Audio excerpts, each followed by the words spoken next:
Dirty old plants left over from the Edwardian wilderness who just can't understand why the sun isn't shining anymore. Grudgingly, though, he admits that in retrospect, the Edwardians had made their world look pretty appealing. 2 decades previously, the historian George Dangerfield, in his seminal study The Strange Death of Liberal England, 1935, had exploded the myth of Edwardian stability and progress, revealing an England marked by 3 major upheavals: the rearguard battle conducted by the Tory party and their Ulster Unionist allies against the reforms, including Irish Home Rule and a rudimentary welfare state introduced by Asquith's Liberal government, the struggle for votes for women led by the Pankhurst family, and the strife and strikes racking industry led by militant trade unionists. These convulsions had combined in a perfect storm of unrest, which had only been halted by the greater tempest of the war in 1914. In this book, I have tried to present a picture of the nation as it was on the eve of war, concentrating on the figures and developments which historians, aided by the remarkable wisdom of hindsight, have deemed to be outstanding.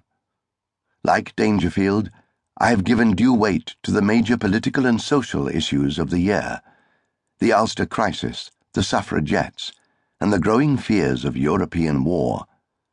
But I have also highlighted some of the undercurrents that, little noticed at the time, have since come to characterize our view of that year from the perspective of the past century. I have looked in some detail at the artists of the age, the poets, painters, and sculptors whose self-conscious modernism threatened to blow away the cosy certainties of an era already outmoded before the first guns of August had spoken, and whose work foreshadowed and prophesied the disasters that lay in wait just around the corner. What was it really like, the England of 1914?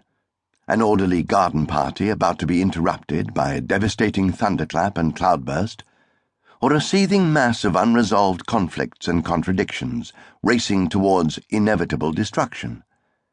The evidence of cold hard statistics suggests the latter. Contrary to the sepia images of lazy country house weekends, out of a population of just over 46 million, the vast majority of British people belonged to the impoverished working class, living cheek by jowl in huddled poverty in the cities or eking out a bare existence on the sufferance of their landlords in a countryside where most land was privately owned and jealously guarded.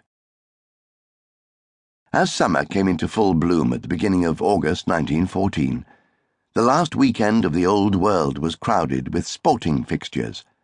Fashionable racegoers gathered at Goodwood on the Sussex Downs. Yachtsmen raced their craft on the Solent in preparation for the Cowes Regatta. At Canterbury and Hove, Kent and Sussex were playing at home. Watching Sussex play Yorkshire at Sussex's hallowed county ground in Hove was the future playwright and novelist Patrick Hamilton, whose prep school overlooked the ground. The home side were doing well.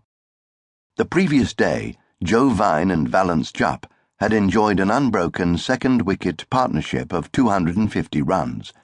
Then, just after 3 p.m., the spectators heard the blare of martial music. A file of khaki-clad soldiers appeared, preceded by a marching band. Ignoring the match, the troops strode across the greensward and onto the pitch itself, where they turned and wheeled in formation to the bellowed commands of a regimental sergeant-major. The cricketers stood around, gaping, unable to comprehend that the gentle activities of an England at peace were being brutally shoved aside. In his novel The West Pier, 1952, Hamilton noted, "This entirely unnecessary, gratuitous and largely bestial assault upon the players, curiously akin in atmosphere to the smashing up of a small store by the henchmen of a gangster, beyond doubt ended in the victory of the aggressor, though at the time of its happening, very few people present were able vividly or exactly to understand what was taking place. We inhaled unconsciously the distant aroma of universal evil." As the shadows lengthened across the county ground,